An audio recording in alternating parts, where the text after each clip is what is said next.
શ્રદ્ધા એટલે શું? પહેલી વાત, ગુરુ ગીતાનું જે ગુરુનું જે લક્ષણ છે, પોતાના ગુરુ અને વેદાંતના વાક્યમાં દ્રઢ ભરોસો, એનું નામ છે શ્રદ્ધા. મારો ગુરુ કઈ સાચું હોય બસ. ગુરુના વચન ઉપર જેને ભરોસો નથી, એ માણસ કોઈ દિવસ આ 6 પ્રકારના દર્શન નહીં કરી શકે. એની પાસે કોઈ સવાલ ન કરો બસ. હું પેલી વાત તો હંમેશા કહ્યા કરું છું ને કે ત્રણ શિષ્યો કાશી ભણવા ગયા, 4 શિષ્યો, અને ભણીને આવતા હતા. એટલે પછી આટલું બધું વેદાંતથી લઈને બધું ડિગ્રીઓ પ્રાપ્ત કરીને આવતા હતા. એટલે ગુરુ મહારાજે સ્વાગત સન્માન રાખ્યું. મારા 3 ચેલાઓ, અને કયો ગુરુ એવો હોય પોતાનો ચેલો પ્રગતિ કરે રાજી ન થાય? બહુ રાજી થયા. અને આ ફાટલ 3 યુવાનો,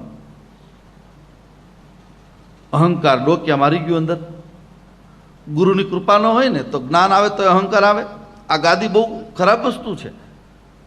ગાદી ઉપર બેસીને જ્ઞાન કથવાની વાત આવે એટલે હું હંમેશા કહ્યા કરું, બાપુ પણ કહે કે આ ગુરુની ગોદ છે, આ વ્યાસ ભગવાનની ખોળામાં બેઠા છે. આવું જ્યાં સુધી હશે ત્યાં સુધી તમને ચિંતા નહીં.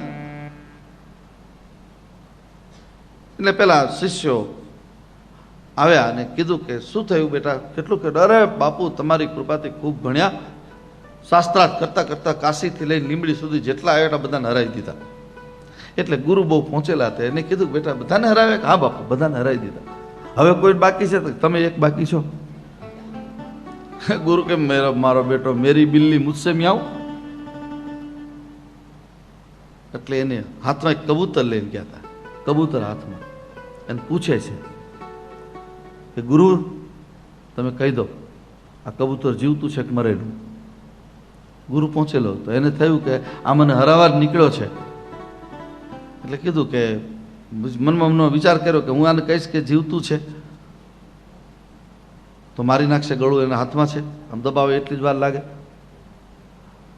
અને મરેલું કહીશ તો ઉડાડશે. હવે આને મને જીતવો જ છે, પછી એનો બીજો કોઈ આવો મોટો રોગ ગુરુને જીતવા. અત્યારે પણ ઘણા એવા ડાયા દોઢ ડાયા હોય, ગુરુને બોધ આપે તમારે આમ નહીં કરવાનું, તમે આમ કરો ને અમે કહીએ એમ તમારે કરવાનું, તમે અમારું માનતા નથી એટલે આમ થાય છે ને તમને કોઈ કહે નહીં પણ તમારે આટલું કરવું જોઈએ. ગુરુની પાસે થોડુંક કંઈક આમ આસપાસમાં રહીને થોડુંક બળ આવી ગયું હોય ને એટલે પછી ગુરુની ભૂલ કાઢવા માંડે. યાદ રાખો, ગુરુની ભૂલ શોધવાની વૃદ્ધિ એ બુદ્ધિ એ તમારા નાશનું પરિણામ બને છે. એ તો એનું નાટક, નટવરનું નાટક એ નાટક હોય છે. તમને મોટા કરવા માટે, તમને શ્રેષ્ઠ સિદ્ધ કરવા માટે એ નથી જાણતા એવું નાટક તમારી પાસે કરે છે. આટલું સમજજો.